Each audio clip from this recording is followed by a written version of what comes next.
Assalamualaikum dan salam Sarawak Maju Makmur bersama saya Fidas Matrang. Mulakan berita dengan perkembangan di Bintulu. Kawasan pesisir luar pantai Sarawak masih mempunyai simpanan minyak dan gas yang banyak. Pemimpin Sarawak Datuk Patinggi Tan Sri Dr. Abang Abdul Rahman Zuhari, Tun Datuk Abang Openg berkata, simpanan gas dan minyak itu membuktikan ramalan pada awal 1990-an yang mengatakan sumber itu akan bertahan selama 20 tahun tidak tepat. I believe that Sarawak's continental shelf subsea still has huge reserve of gas. Despite early prediction in early 1990s that Sarawak gas could only last for another 20 years. You know, I was the Minister of Industrial Development. I had engagement with Chairman Shell, Chris Knight before. And I was told dia punya reserve tidak lama. Tapi sekarang pun masih ada lagi reserve. Thank God, it's still there. More than 30 years on, more and more oil and gas fields are discovered offshore Sarawak.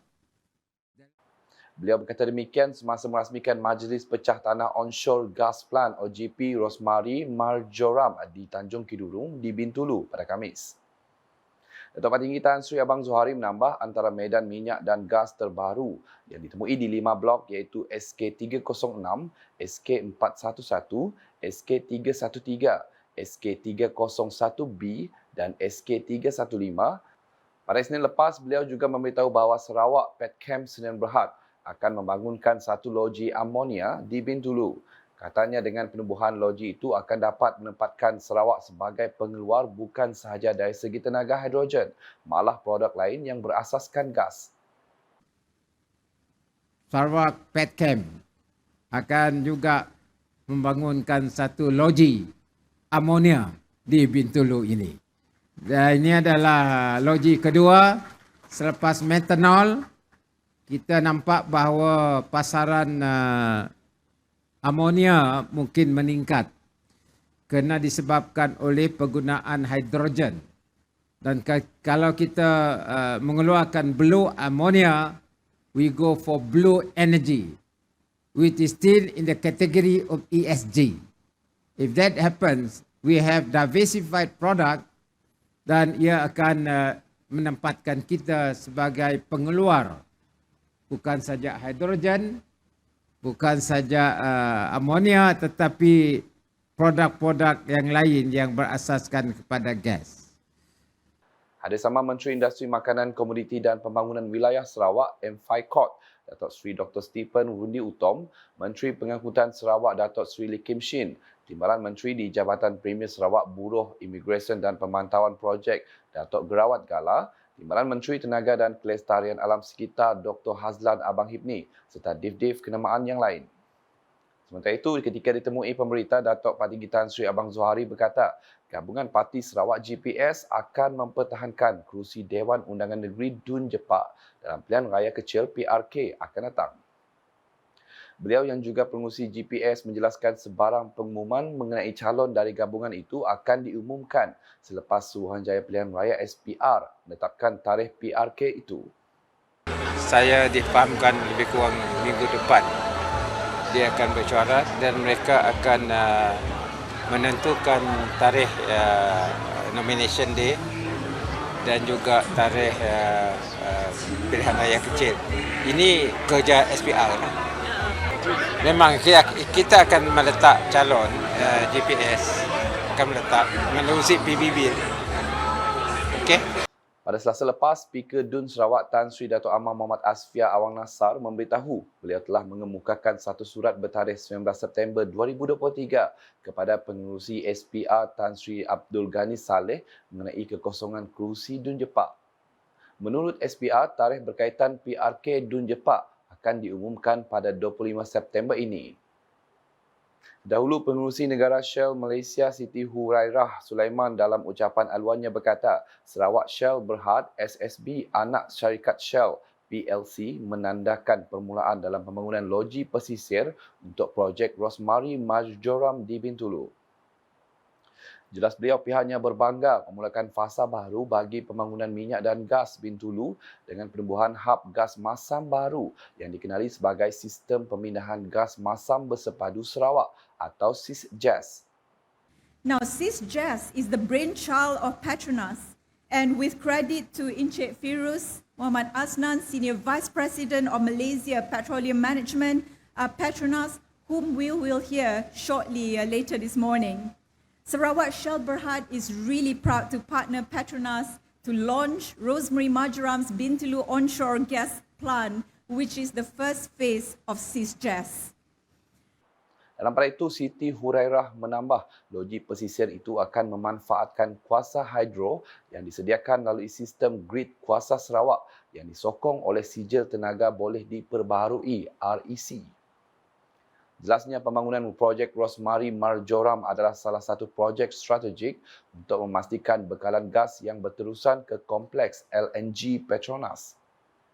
Katanya lagi, projek Rosemary Marjoram merangkumi salah satu saluran paip gas basah masam terpanjang di dunia sepanjang lebih daripada 200 km yang direka untuk menghasilkan 800 juta kaki padu gas standard sehari.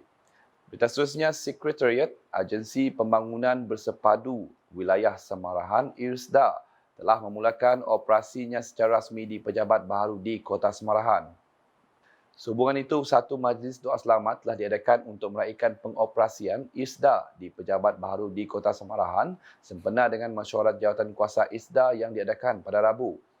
Majlis ini disempurnakan oleh Menteri Belia, Sukan dan Pembangunan Usahawan merangkap Pengerusi Jawatankuasa ISDA Datuk Seri Abdul Karim Rahman Hamzah dan diketuai oleh Pegawai Tadbir Pejabat Daerah Kecil Sadong Jaya Abdullah Sam Yusof.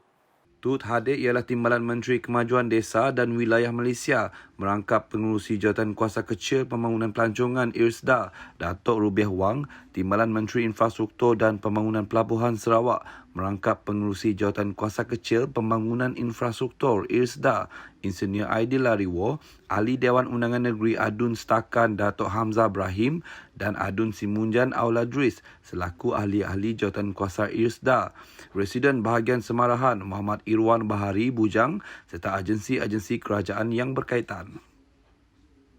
ISDA yang diumumkan penubuhannya pada 12 November 2018 oleh Premier Sarawak Datuk Patinggi Tan Sri Dr. Abang Abdul Rahman Zuhari Tun Datuk Abang Openg adalah untuk memacu pembangunan di bahagian Semarahan. Agensi tersebut telah membawa banyak pembangunan di bahagian Semarahan di mana sudah terdapat 336 projek daripada keseluruhan 649 projek telah siap dilaksanakan, manakala 72 projek masih dalam pelaksanaan dan 241 projek masih di peringkat perancangan sejak pengoperasian pada 2019.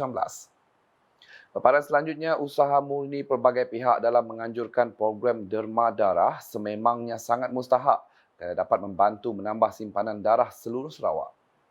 Timbalan Menteri di Jabatan Premier Sarawak Hal Ehwal Korporat, Penerangan dan UKAS Datuk Abdullah Saidol berkata, inisiatif tersebut sangat penting memandangkan simpanan darah di Tabung Darah Hospital Umum Sarawak HUS dimaklumkan hanya cukup untuk tempoh sebulan sahaja, ekoran keperluan yang semakin meningkat.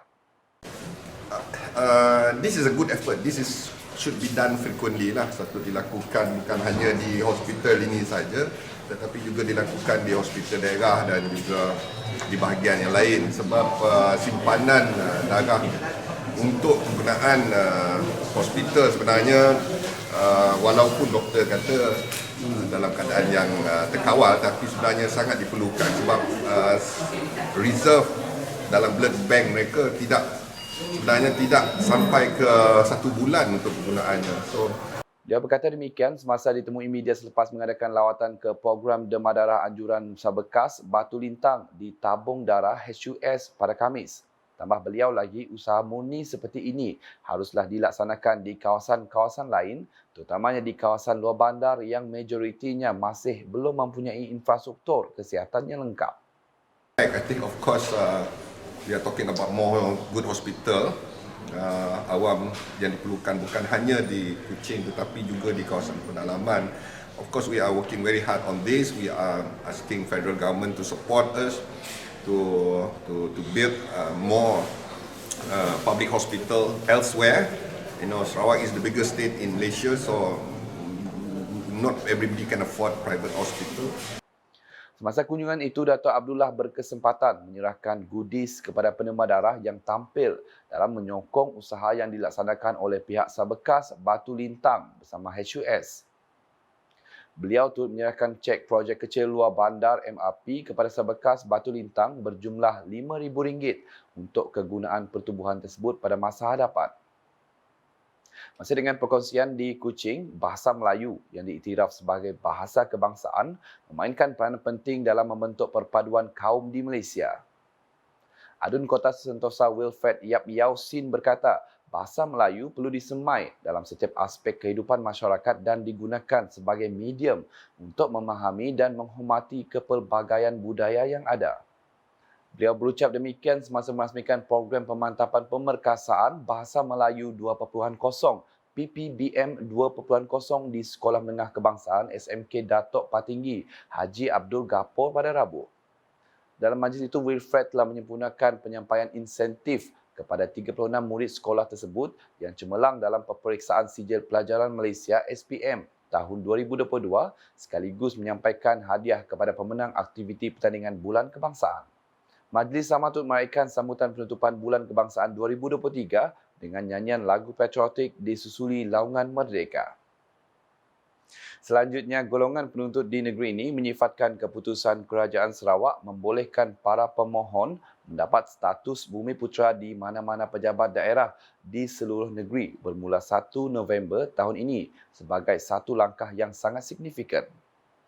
Tinjauan dilakukan Wartawan Unit Komunikasi Awam Sarawak UKAS mendapati rata-rata penuntut bersetuju dengan keputusan dilaksanakan oleh Kerajaan Sarawak kerana kriteria kelayakan adalah sangat mudah dengan hanya 3 perkara. Okey. Berdasarkan apa yang nak dirancang dan diubah, sebenarnya kita dapat lihat kesan yang baik lah, kesan yang baik dan kesan yang positif. Yang pastinya sebenarnya kita akan terima respon yang positif daripada ramai orang.